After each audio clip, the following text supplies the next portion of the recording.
Oi, turmas, práticas administrativas, moda e design, informática e panificação e confeitaria. Esperamos que todos estejam bem. Hoje iniciamos nosso primeiro conteúdo online do modo cidadania e para isso vamos conversar sobre o contexto atual, a pandemia e a nova nomenclatura que nos foi incorporada em nosso dia a dia. O que mudou desde 11 de março de 2020, quando a OMS, Organização Mundial da Saúde, declarou pandemia de coronavírus? É um fenômeno global, o que significa que estamos nessa juntos, no exercício inclusive da cidadania planetária. É uma questão de compromisso global. O título e a base de nosso estudo de hoje é Pandemia da Responsabilidade, um termo muito importante que surgiu de um documento, uma carta do Departamento de Educação dos Estados Unidos, enviada a todos os gestores educacionais do país no início de março deste ano de 2020. Recomenda e reforça a necessidade de se promover atitudes solidárias e responsáveis. Decisões pessoais afetam o coletivo. A humanidade enfrenta pandemias desde ao menos 1580, quando um vírus do tipo influenza que causou gripes surgiu na Ásia e se espalhou para a África, Europa e América do Norte. Vamos conhecer agora a diferença entre surto, epidemia, endemia e pandemia. Surto acontece quando há o aumento repentino e inesperado do número de casos de uma determinada doença, em uma região específica. Para ser considerado surto, o aumento de casos deve ser maior do que o esperado. Em algumas cidades, a dengue, por exemplo, é tratada como um surto e não como epidemia, pois acontece em regiões específicas, como um bairro. Epidemia se caracteriza quando um surto acontece em diversas regiões. Por exemplo, o período de chuvas no Brasil faz com que casos de dengue se intensifiquem e desde o início do ano, o Ministério da Saúde está monitorando o crescimento da doença no país e em 24 de fevereiro, 20 cidades haviam decretado epidemia de dengue. Assim, uma doença é considerada epidemia quando há um número de casos acima do esperado em diversas localidades, mas que depois ocorre uma diminuição. Já a endemia, uma doença é classificada como endêmica, típica de uma região, quando acontece com muita frequência no local. As doenças endêmicas podem ser sazonais. A febre amarela, por exemplo, é considerada uma doença endêmica da região norte de nosso Brasil. É assim uma doença que se manifesta com frequência e somente em determinada região. E vamos agora ao nosso contexto atual, a pandemia. Em uma escala de gravidade, é o cenário mais difícil. Acontece quando uma epidemia se estende, se espalha por diversas regiões do planeta. O exemplo mais recente foi a disseminação global do vírus influenza H1N1, que causou a pandemia da gripe suína em 2009, que passou de uma epidemia para uma pandemia quando a OMS começou a registrar casos nos 6 continentes do mundo. Vocês percebem que uma pandemia não se caracteriza somente pela gravidade da doença que ela causa? O fator principal também é o geográfico, quando todas as pessoas no mundo correm risco. E em 11 de março deste 2020, o Covid-19 também passou de epidemia para pandemia. Essas fotos históricas que estamos vendo têm muito algo em comum conosco, o uso de máscaras, exceto pela do cãozinho, quando nós sabemos que não é necessário nos animais. Aqui nós vemos um grupo de pessoas e ao lado direito uma operadora de telefonia, hoje nós falaríamos operadora de telemarketing, usando da máscara. Aqui nesta foto nós vemos o profissional da limpeza. Esta foto é de outubro de 1918 em Nova York. Esses registros constam no Arquivo do Estado de São Paulo e é da considerada a maior pandemia do século XX, a gripe espanhola, que de espanhola só o nome, porque não há unanimidade de sua origem, mas acredita-se que iniciou em solo americano e que assolou o planeta nos anos de 1918 e 19, ou seja, há 102 anos atrás, um pouco mais que um século. E o Brasil não passou ileso. Em especial, Rio de Janeiro, São Paulo e Salvador tivemos muitos óbitos, inclusive do presidente na época, Rodrigues Alves. Infelizmente, momentos de isolamento e tensão causados pela propagação de um vírus não são inéditos na história. A gripe espanhola chegou a nós em setembro, outubro de 1918, em meio ao planeta estar passando pela Primeira Guerra Mundial, fazendo com que o Serviço Sanitário do Estado publicasse uma série de recomendações para instruir a população a se prevenir. fechando também escolas, cinemas, teatros e igrejas, como vemos nesse registro histórico Conselhos ao Povo. Evite aglomerações, é muito similar em alguns pontos conosco. Não faça visitas, cuidados com os idosos mais suscetíveis e vulneráveis e outras prescrições que não vale a nós falarmos, né? Uma curiosidade, vocês sabiam que foi nessa época que nasceu a famosa bebida brasileira conhecida mundialmente, a caipirinha? De acordo com o Instituto Brasileiro da Cachaça, a população começou a tomar mel-limão misturado com a bebida por acreditarem que fortalecia a saúde. O que nos remete a dizer que as fake news são antigas na história e desde então já circulavam muitas, como mostra esta foto que a Fiocruz, Fundação Oswaldo Cruz, disponibiliza para estudos. Daí a importância de selecionarmos nossas fontes de informação idôneas. A seguir, seguem informações da cartilha do Ministério da Saúde, que é bom ressaltarmos sempre nos cuidados com a higiene e do que precisamos evitar. Encaminhei a vocês o material em arquivo sem o áudio para que possam ler com calma o conteúdo. Cuidados ao sair de casa. Use sempre máscara, leve também uma máscara reserva porque o tempo de uso é de 2 horas, principalmente se ficarmos falando, ela acaba ficando úmida. Evitar tocar ou ajustar a máscara enquanto nós estivermos usando. Vemos também cuidados ao chegar em casa.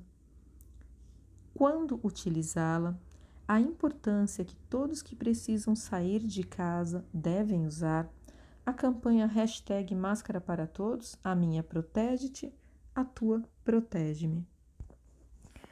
Faça sua própria máscara caseira. Há inúmeros tutoriais ensinando e ressaltamos a importância de se ter pelo menos 2 camadas de tecido e cobrir totalmente boca e nariz, ficando sempre bem ajustado ao rosto. Não se pode deixar o nariz descoberto como vemos por aí. E frisamos, se possível, fique em casa. Outras expressões que entraram para o nosso cotidiano são estas: em isolamento, em quarentena, em distanciamento social. Vamos entender o uso correto? Em isolamento é uma medida que visa separar as pessoas infectadas dos demais, evitando a propagação do vírus. O isolamento pode ocorrer em domicílio ou em ambiente particular. Em quarentena, restrição de atividades ou separação de pessoas que foram presumivelmente expostas a uma doença contagiosa, mas que não estão doentes, porque não foram infectadas ou porque estão no período de incubação. Em distanciamento social, é a diminuição de interação entre as pessoas de uma comunidade para diminuir a velocidade de transmissão do vírus. É uma estratégia importante quando há indivíduos já infectados, mas ainda assintomáticos, que não se sabem ser portadores da doença e não estão em isolamento, principalmente em países onde a transmissão comunitária pode ser ampliado ou seletivo. Assim, no geral, nós dizemos que estamos em distanciamento social. E quando necessário sair de casa para um abastecimento particular, banco ou outra necessidade maior, é preciso manter a distância de, no mínimo, 1 metro.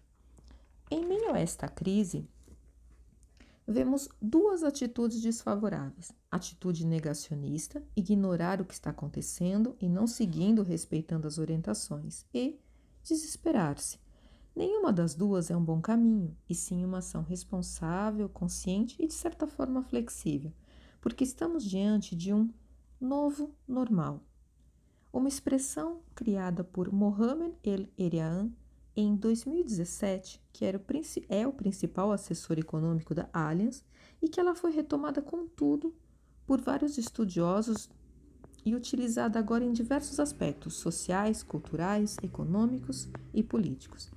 Ele foi nomeado por 4 anos consecutivos como um dos 100 principais pensadores globais da política externa e nos diz que, quando isso passar, que é desejo de todos nós e isso vai passar, queremos que tudo volte ao normal, mas será um novo normal.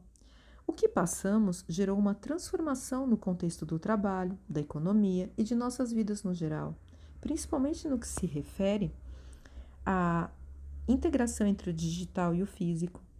Vai ter uma valorização do humano, priorizando o desenvolvimento e o uso dos soft skills, que são habilidades interpessoais a serem desenvolvidas. Isso nós veremos em algumas aulas ainda, em especial nas presenciais também.